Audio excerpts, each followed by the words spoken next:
we never know for sure until after the fact, because you're in it, you got to wait for the data. Then in the United States, I mean, they're not the global arbiter, but in the United States, we have something called the National Bureau of Economic Research. It's based in Cambridge, Massachusetts. It's not a government agency. It's a private group of like 12 prominent economists, egghead types, and they're the ones who declare when the recession began and when it ended.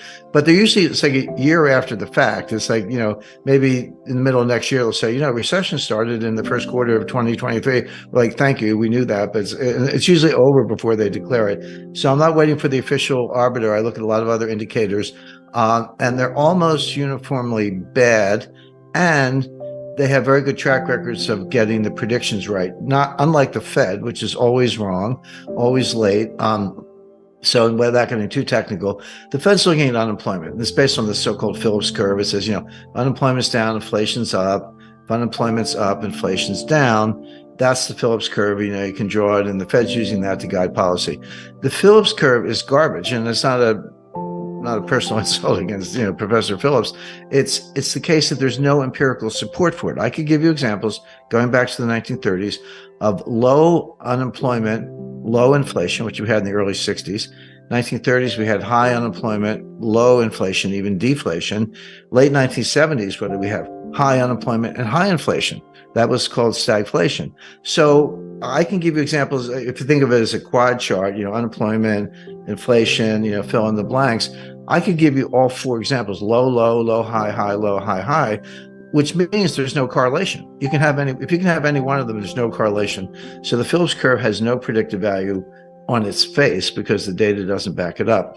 Last time I looked at a Phillips curve, it was a flat line. At least where I went to school, curves were not flat, but there it is. Now, it's worse than that, because unemployment, even if you thought it was a good indicator of something, particularly inflation, it's a lagging indicator, or a lagging indicator of recession, as the case may be.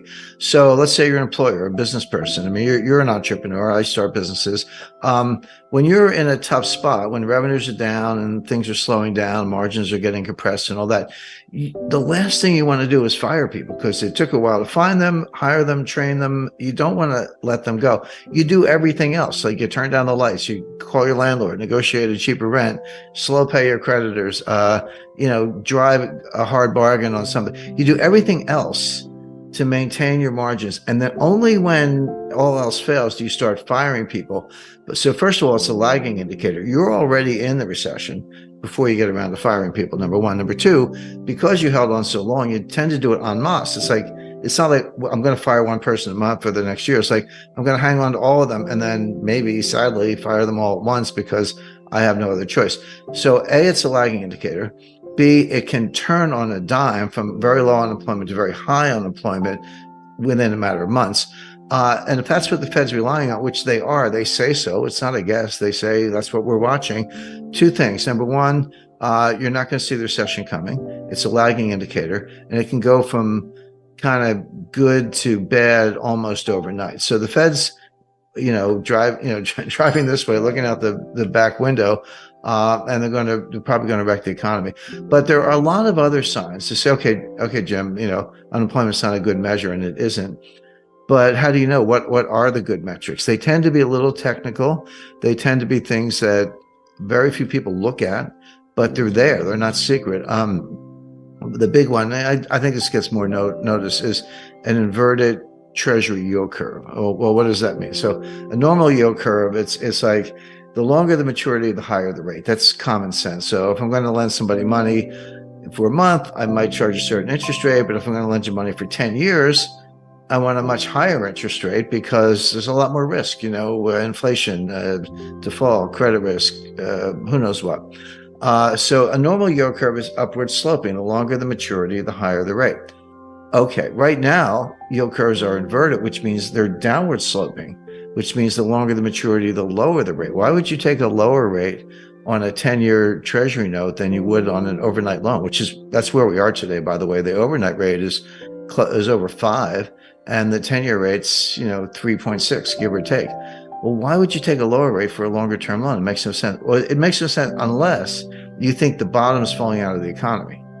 Because if I buy a 10-year note with a 3.7% yield to maturity, which I could do today, That seems low compared to the 5% for the overnight rate, but that might look really good a year from now. If interest rates are 1%, if the 10-year note is 1%, that 3.7% rate is going to look really sweet. It's like, hey, I got to make it getting a very high return. So in other words, this is the big money. This is the institutional money. This is people who know more than central bankers in many cases, betting that interest rates are going to come down a lot. Because if they weren't, that inverted yield curve would make no sense. And so they're betting that the economy is going into a severe recession, interest rates are going to drop, and those 3.7% yields are going to look really good. Now, just to get a little more arcane, there's something called the SOFR futures curve. SOFR is the new LIBOR. There were problems with LIBOR, but these are long-term bets on overnight rates. Treasury is a snapshot of what I think the 10-year rate is going to be, but the SOFR is the opposite.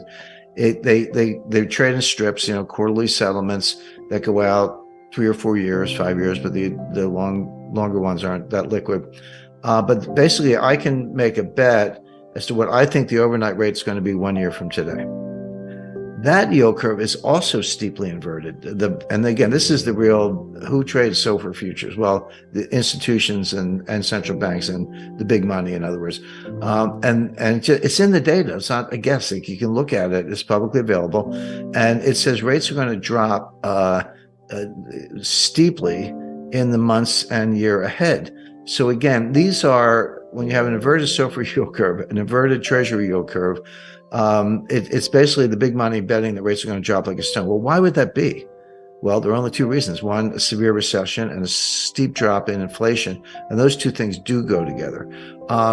One more example, again, I don't want to get too in the weeds, but there's something, the Fed has an overnight reverse repo facility. And what does that mean? So the Fed says, hey, send me give me your cash and I'll give you a treasury bill as collateral, and then we'll unwind it at some point in the future. It's called a reverse repo. So I can call up the Fed, have them send me treasury bills as collateral, give them cash, and they'll pay me interest on that. It's a phone call. I don't have to do anything fancy. Okay. But the Treasury also sells treasury bills at auction, and I can bid on them, and people do. And the yield to maturity on those is lower than the Fed will give you for a phone call. So why would you bid at an auction, take the market risk and get a yield that's lower than the one you can get for a phone call? Well, the answer is that the treasury bill that they send me when I do the treasury facility, I cannot rehypothecate it, meaning I have to hold it, give it back to the Fed when they want it, but I can't give it to you or anybody else. Whereas if I bid at auction, I can take that bill, I can pledge it to UBS, UBS can pledge it to Deutsche Bank can pledge it to Barclays, and they do. So, but the reason I bid more aggressively for that and take a lower yield, I'm fighting for a lower yield instead of the higher yield I can get for free, is because I need the collateral. That's a sign that there's a collateral shortage, that banks are reducing their balance sheets, they're unwinding derivatives, et cetera. So the point is, when you look at two inverted yield curves and an auction rate that's lower than what you can get for a phone call, they all say the same thing. Rates are going down, the economy is going to crash, and there's a collateral scarcity.